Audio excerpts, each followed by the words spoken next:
BRICS ಕರೆನ್ಸಿಗೆ ಬೆದರಿರೋದು ವಿಶ್ವದ ದೊಡ್ಡಣ್ಣ America.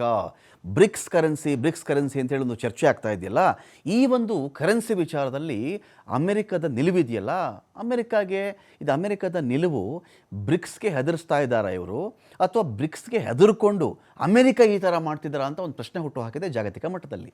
ನೋಡಿ, ಬ್ರಿಕ್ಸ್ ರಾಷ್ಟ್ರಗಳ ನಿರ್ಧಾರಕ್ಕೆ ಡೊನಾಲ್ಡ್ ಟ್ರಂಪ್ ಬೆಚ್ಚಿ ಬಿದ್ದುಬಿಟ್ಟಿದ್ದಾರೆ.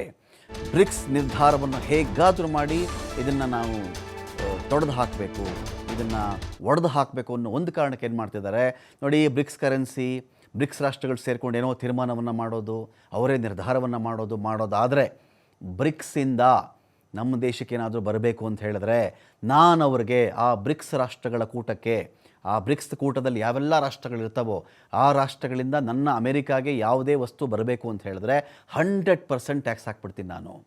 ಆ ವಸ್ತುವಿನ ಬೆಲೆ $100 ಇದ್ದರೆ ನಾನು $100 ಹಾಕ್ತೀನಿ ಅದಕ್ಕೆ ಟ್ಯಾಕ್ಸು. ಈ ಥರದೊಂದು ಹೇಳೋ ಮೂಲಕವಾಗಿ ಎಚ್ಚರಿಕೆ ಕೊಡ್ತಾ ಇದ್ದಾರೆ. ಜಾಗತಿಕ ಮಾರುಕಟ್ಟೆಯಲ್ಲಿ ಡಾಲರ್ ದೌಲತ್ತಿಗೆ ಬ್ರಿಕ್ಸ್ ಕಡೆಯಿಂದ ಒಂದು ಕರೆನ್ಸಿ ಬಂದರೆ ಆಗ ಪೆಟ್ಟು ಬಿದ್ದುಬಿಡುತ್ತೆ ಅನ್ನೋ ಕಾರಣಕ್ಕೆ ಮೊದಲೇ attack is the best form of defence ಅಂತ ಹೇಳಿ, ಆಕ್ರಮಣವೆನ್ನುವುದು ರಕ್ಷಣೆಯ ಅತ್ಯಂತ ಪ್ರಬಲ ಅಸ್ತ್ರ ಅಂತ. ಯಾರೋ ಬಂದು ನಮ್ಮ ಮೇಲೆ ದಾಳಿ ಮಾಡ್ತಾರೆ ಅಂತ ನಾವು ವೆಯ್ಟ್ ಮಾಡೋ ಬದಲಿಗೆ ನಾವೇ ಹೋಗಿ ದಾಳಿ ಮಾಡೋದಿದೆಯಲ್ಲ, ಅದೇ ನಿಜವಾದ ರಕ್ಷಣೆ ಅಂತ. ಹೇಳುವುದಕ್ಕೆ ಆಕ್ರಮಣ ಅಂತ, ವಾಸ್ತವದಲ್ಲಿ ಅದು ರಕ್ಷಣೆ ಅಂತಿರುತ್ತೆ. ಸೊ ಡಾಲರ್ ದೌಲತ್ತಿಗೆ ಇನ್ನೆಲ್ಲಿ ಪೆಟ್ಟು ಬಿದ್ದು ಬಿಡುತ್ತೋ ಅಂಥೇಳಿ ಈಗಲೇ ಅನೌನ್ಸ್ ಮಾಡಿಬಿಟ್ಟಿದ್ದಾರೆ ಅವರು. ನೀವು ಬ್ರಿಕ್ಸ್ ಅವ್ರು ಏನಾದರೂ ಮಾಡ್ಕೊಳ್ರಿ, ನೀವೇನಾದರೂ ಮಾಡ್ಕೊಂಡು ಕರೆನ್ಸಿ ತರ್ತೀನಿ ಅಂತ ನೀವು ಹೊರಟ್ರೆ 100% ಟ್ಯಾಕ್ಸ್ ಹಾಕ್ಬಿಡ್ತೀನಿ ನಿಮಗೆ.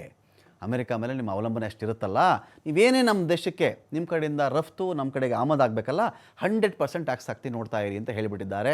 ಡಾಲರ್ಗೆ ಪರ್ಯಾಯ ಕರೆನ್ಸಿ ಚಲಾವಣೆಗೆ ಹೊರಟಿದೆ ಆಲ್ರೆಡಿ ಬ್ರಿಕ್ಸ್ನ ಒಕ್ಕೂಟ. ಆಲ್ರೆಡಿ ಅದೊಂದು ಚಾಲ್ತಿಯಲ್ಲಿದೆ ಅದು. ಇನ್ನೊಂದು ಕಡೆ ನಮ್ಮದೇ ದೇಶದಲ್ಲಿ ಕರೆನ್ಸಿಯಲ್ಲಿ ನಾವು ವ್ಯಾಪಾರ ಮಾಡ್ತೀವಿ ಅಂತ ಕೂಡ ಒಂದಷ್ಟು ಮಾತುಗಳಿದೆಯಲ್ಲ, ಇಂಥ ಮಾತು ನಡೆಯಲ್ಲ. ಇನ್ಮೇಲೆ ನಮ್ಮೊಂದಿಗೆ ವ್ಯವಹಾರ ಮಾಡಬೇಕು ಅಂದರೆ ನಮ್ಮದೇ ದೇಶದ ಕರೆನ್ಸಿಯಲ್ಲೇ ನಮಗೆ ಕೊಡಬೇಕು ಅಂತ ಕೂಡ ಒಂದು ನೀತಿ ಅವ್ರದ್ದಿದೆ. ಇನ್ನೂ ಪ್ರಸ್ತಾಪದ ಹಂತದಲ್ಲಿದೆ ಈ ಒಂದು ಬ್ರಿಕ್ಸ್ನ ಕರೆನ್ಸಿ.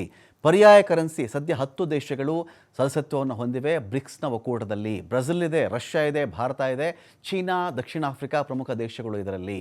ಇವು ಬಿಟ್ಟರೆ 10, ಟೋಟಲಾಗಿ ಇನ್ನೊಂದು 5 ದೇಶ ಸಿಗಬಹುದಾಗತ್ತೆ ನಮಗೆ.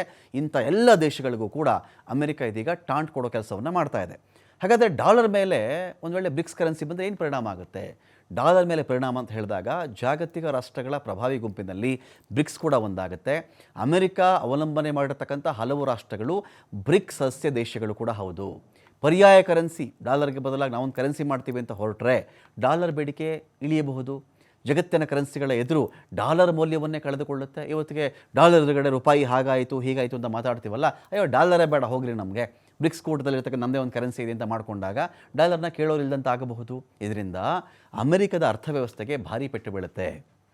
ಜಾಗತಿಕ ಆರ್ಥಿಕತೆ ಮೇಲಿನ ದೊಡ್ಡಣ್ಣನ ಹಿಡಿತ ಕೂಡ ಸಡಿಲ ಆಗುತ್ತೆ. ಆಗ ಚೀನಾ ಜಗತ್ತಿನ ದೊಡ್ಡ ಆರ್ಥಿಕ ಶಕ್ತಿಯಾಗಿ ಹೊರಹೊಮ್ಮಬಹುದು. ಜಗತ್ತಿನ ಆಗುಹೋಗುಗಳಲ್ಲಿ ಬ್ರಿಕ್ಸ್ ರಾಷ್ಟ್ರಗಳ ಕೈ ಮೇಲಾಗಬಹುದು. ಏನು ಕಡಿಮೆ ಇದೆ ಬ್ರಿಕ್ಸ್ಗೆ? ಬ್ರೆಜಿಲ್ಗಾಗಲಿ, ರಷ್ಯಾಗಾಗಲಿ, ಚೀನಾಗಾಗಲಿ, ಇಂಡಿಯಾಗಾಗಲಿ ಕಡಿಮೆ ಇರೋದೇನು? ಇಲ್ಲೇ ಒಂದು ಒಕ್ಕೂಟ ಆಗಿಬಿಟ್ಟಾಗ ಬೇಕಿದ್ರೆ ಅಮೆರಿಕವನ್ನೇ ಬಾಯ್ಕಾಟ್ ಮಾಡಬಹುದು. ಆ ಒಂದು ಭಯದಿಂದ ಬಹುಶಃ ಟ್ರಂಪ್ ಅವರು 100% ಟ್ಯಾಕ್ಸ್ ಹಾಕ್ಬಿಡ್ತೀನಿ ಅಂತ ಹೇಳಿದ್ದಾರಾ ಗೊತ್ತಿಲ್ಲ. ಭಾರತ, ರಷ್ಯಾ, ಚೀನಾ ರಾಷ್ಟ್ರಗಳು ಅಮೆರಿಕವನ್ನು ಹಿಂದಿಕ್ಕಬಹುದು. ಭಾರತದ ಸ್ಟ್ಯಾಂಡ್ ಏನಪ್ಪ, ನಿಲುವೇನು ಅಂತ ನೋಡಿದ್ರೆ, ಡಾಲರ್ ಎದುರುಗಡೆ ಪರ್ಯಾಯ ಕರೆನ್ಸಿಗೆ ಭಾರತ ಹೆಚ್ಚು ಉತ್ಸುಕವಾದಂತೆ ಕಾಣಿಸ್ತಾ ಇಲ್ಲ.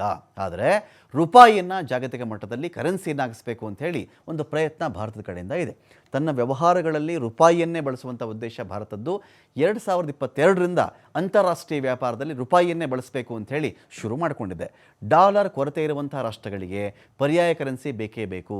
ಭವಿಷ್ಯದಲ್ಲಿ ಜಗತ್ತಿನ ಪ್ರಭಾವಿ ಕರೆನ್ಸಿಗಳಿಂದ ಎದುರಾಗುವಂತಹ ಸವಾಲನ್ನು ಫೇಸ್ ಮಾಡಬೇಕಾಗಿದೆ. ಇದಕ್ಕಾಗಿ ಅಂತಾರಾಷ್ಟ್ರೀಯ ಮಟ್ಟಕ್ಕೆ ರೂಪಾಯಿಯನ್ನು ಕೊಂಡೊಯ್ಯಬೇಕಾದಂಥ ಅವಶ್ಯಕತೆ ಇದೆ. ಭೂತಾನ್, ಶ್ರೀಲಂಕಾ, ರಷ್ಯಾ ಸೇರಿ ಇತರೆ ದೇಶಗಳೊಂದಿಗೆ ಈಗಾಗಲೇ ರೂಪಾಯಿಯಲ್ಲೇ ವ್ಯವಹಾರವನ್ನು ಭಾರತ ಮಾಡ್ತಾ ಇದೆ. ರಷ್ಯಾದಿಂದ ಕ್ರೂಡ್ ಆಯಿಲ್ ತರಿಸ್ತಾರಲ್ಲ, ಕಚ್ಚಾ ತೈಲ, ಇದರ ಖರೀದಿಯಲ್ಲಿ ಭಾರತ ತನ್ನ ರೂಪಿಯನ್ನೇ ಬಳಸ್ಕೊಳ್ಳುತ್ತೆ. ಬಟ್ ಅಮೆರಿಕ ಜೊತೆ ಮಾಡೋಕ್ಕೆ ಹೋದರೆ ನೋ, ನಂಗೆ ಡಾಲರೇ ಕೊಡು ಅಂತ ಅಮೆರಿಕ ಹೇಳುತ್ತೆ. ಸೊ ಹಾಗಾಗಿ ಈ ಎಲ್ಲ ವಿಚಾರಗಳಿಗೆ ಪರ್ಯಾಯ ಕರೆನ್ಸಿ ಕಡೆಗೆ ಭಾರತದ್ದು ಒಲವು ಅಷ್ಟಕ್ಕಷ್ಟೇ ಇದ್ದರೂ ಬ್ರಿಕ್ಸ್ನ ಕೂಟಗಳು ಆಲ್ರೆಡಿ ಇದಕ್ಕೊಂದು ರೆಡಿ ಮಾಡ್ತಾ ಇವೆ. And yet, are they a BRICS nation? What? They're a BRICS nation, Spain. Okay. You know what a BRICS nation is? You'll figure it out. But, and if the BRICS nations want to do that, that's okay, but we're going to put at least a 100% tariff on the business they do with the United States.